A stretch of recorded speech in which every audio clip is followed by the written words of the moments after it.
You assume that words reveal truth. You use them to explain, persuade, and define.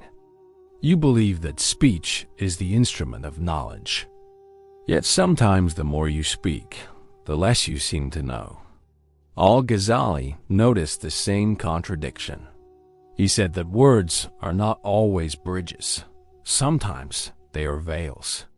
They multiply meaning but divide understanding. He asked whether knowledge truly travels through speech, or whether it begins only when speech ends. For him, a word could turn to light only when it stopped belonging to the speaker. You begin to question whether the purpose of language is to express what is real or to conceal it beneath endless repetition. If truth is one, why does it fragment into so many explanations? Al-Ghazali's life was built on mastery of language. He commanded logic, theology, and philosophy. His speech shaped the courts of rulers and the minds of scholars. Yet amid this brilliance, he found himself uncertain. His tongue declared conviction, but his heart doubted. He realized that to know how to speak of truth is not the same as to live it. In the height of public praise, he withdrew from his post and entered silence. There he discovered that truth is not proven through argument, but purified through awareness. From that moment, speech became a matter of transformation, not of eloquence. You rely on language as a tool of control. You believe that defining an idea gives you power over it. Yet every explanation produces another question. Clarity seems close, but never arrives. Al-Ghazali warned that the intellect can drown in its own discourse. When speech becomes constant, thought turns circular. You begin to notice how the mind speaks to avoid listening. Its certainty is not truth, it is fear of not knowing. You start to see that words often protect illusion rather than expose it. Perhaps the real confusion lies not in what is said, but in the unexamined need to keep saying it. Al-Ghazali taught that meaning does not reside in the word, but in the speaker's state. When the self is divided, speech becomes noise. When it is unified, even few words suffice. You realize that language is not communication, it is manifestation. Every word carries the quality of the consciousness it comes from. A distracted heart produces contradictions. A clear heart produces understanding. Al-Ghazali said that to purify speech, one must purify intention. The tongue can only express what the being has become. You ask, if truth is one, what causes the mind to multiply it into so many forms? Al-Ghazali considered the tongue the mirror of the heart.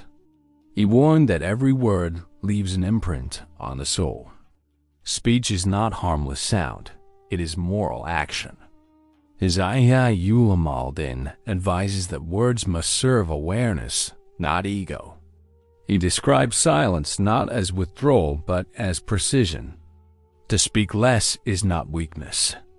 It is a form of truthfulness. When speech arises from confusion, it deepens confusion. When it arises from understanding, it becomes remembrance. You begin to see that speech is not measured by volume, but by alignment with awareness. You often repeat what you do not yet understand. You quote, memorize, and recite, thinking that repetition will turn sound into certainty. But Al-Ghazali said that truth cannot enter through imitation. It must pass through realization. He described a movement, from the tongue that utters to the heart that receives. Only then does knowledge change from idea to insight. You start to sense that a word becomes light only when it returns to its source, when it stops traveling outward and begins to travel inward. Understanding is not what speech delivers to others. It is what awareness delivers to itself.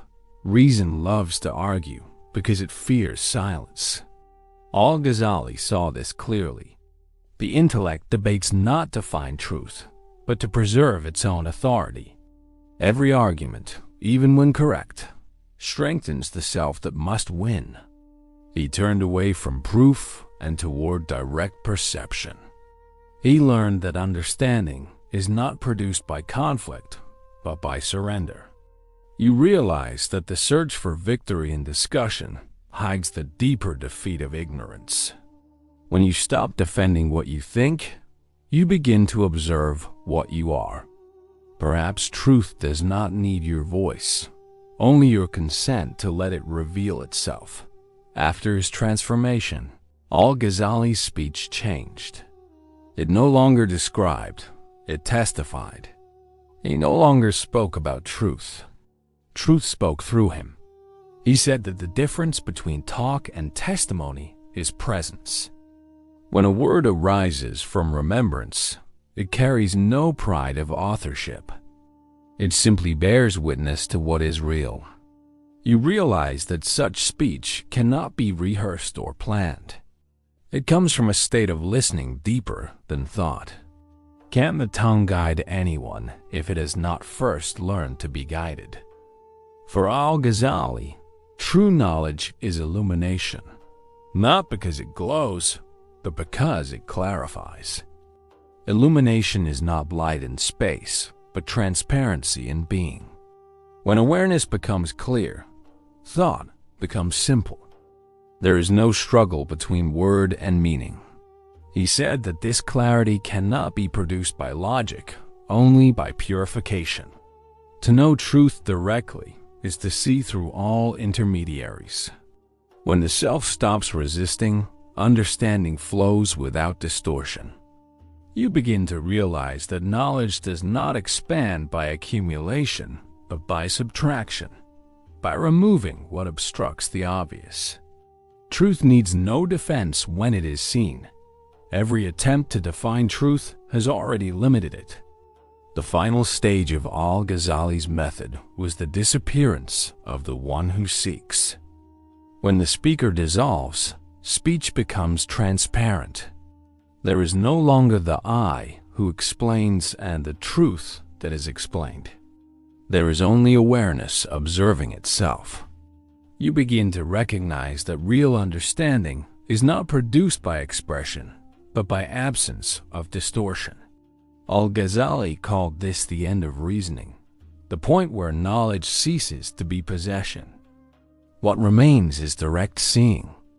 Speech becomes effortless because nothing remains to defend. You began by trusting that words reveal truth. You end by realizing that they often conceal it. Al-Ghazali's hidden method was not the perfection of speech, but its transcendence.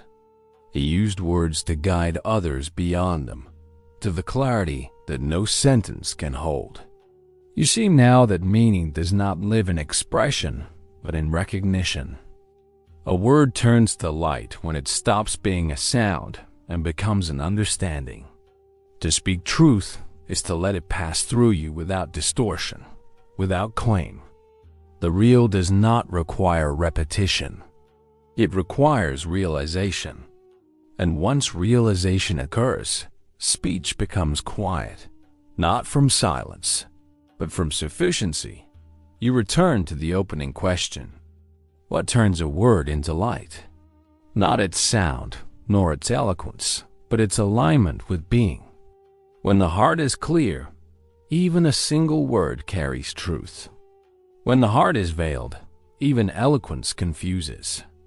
Al-Ghazali's path teaches that understanding begins where language ends, when the mind no longer speaks to explain, but to confirm what is already seen within awareness.